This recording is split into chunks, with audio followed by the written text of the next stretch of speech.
Assalamualaikum warahmatullahi wabarakatuh. Nama saya Sini Nur Azizah. Saya dari Prodi BGMI 4A. Nah, kebetulan di sini saya mendapatkan materi mengenai manajemen teacherpreneurship.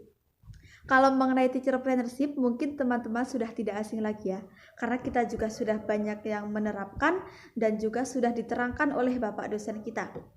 Nah, jadi di sini saya akan fokus di manajemen teacherpreneurship-nya. Tentu dalam melakukan hal apapun atau kita akan melakukan hal apapun, kita pasti akan memanajemen hal tersebut. Hal yang pasti akan kita lakukan yang pertama, pasti kita akan melakukan perencanaan. Jika kita tidak merencanakan sesuatu, tentu saja tidak akan berjalan dengan lancar. Seperti halnya ketika kita mengajar, tentunya kita harus mempunyai RPP. Jika kita tidak mempunyai RPP, maka pembelajaran yang kita sampaikan kepada peserta didik itu bisa menjadi lebih luas kemana-mana yang akan membuat peserta didik menjadi lebih bingung. Selanjutnya setelah perencanaan akan ada pengorganisasian. Yang kedua akan ada pengorganisasian.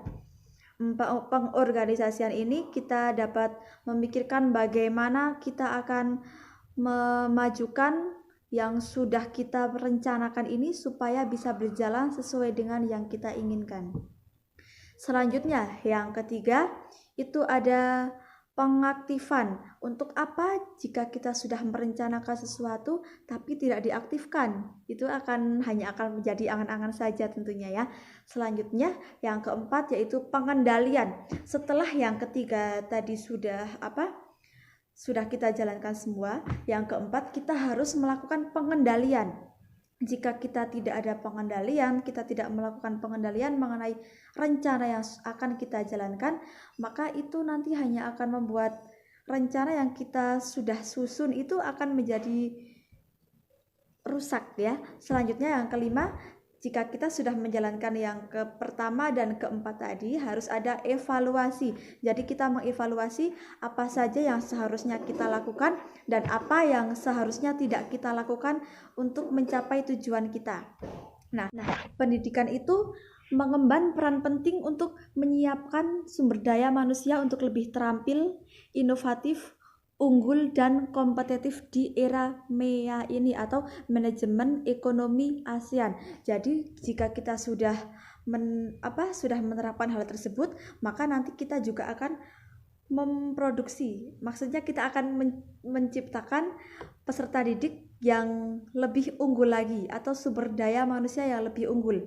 Karena itulah yang satu-satunya hal yang menjadi tujuan kita bersama. Nah, sebagai guru yang profesional, jika dia tidak mau belajar atau malas untuk belajar tentang kewirausahaan, maka dia akan tertinggal. Karena di era sekarang ini banyak sekali guru-guru yang sangat kreatif. Nah, jika kita berbicara mengenai manajemen teacherpreneurship ini sebenarnya sangat mudah sekali.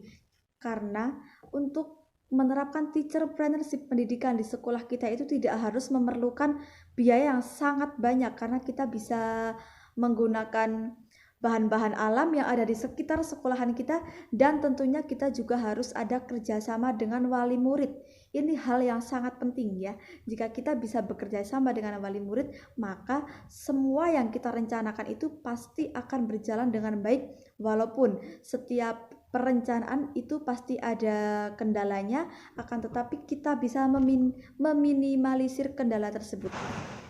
Jika anak-anak sudah menghasilkan suatu produk, maka bisa kita pamerkan bukan hanya di sekolah saja, akan tetapi bisa kita pamerkan ke masyarakat. Nah, siapa tahu nanti juga ada masyarakat yang minat dengan produk kita dan produk kita bisa terjual, itu maka kita sudah sangat berhasil dalam menerapkan teacherpreneurship pendidikan ini. Cukup sekian dari saya mengenai materi manajemen teacherpreneurship ini. Mohon maaf apabila ada kesalahan. Saya akhiri, wabillahi taufik wal hidayah. Wassalamualaikum warahmatullahi wabarakatuh. Jika ada pertanyaan, boleh untuk ditanyakan kepada saya langsung atau boleh di grup WA supaya kita diskusikan bersama Bapak dosen kita. Terima kasih.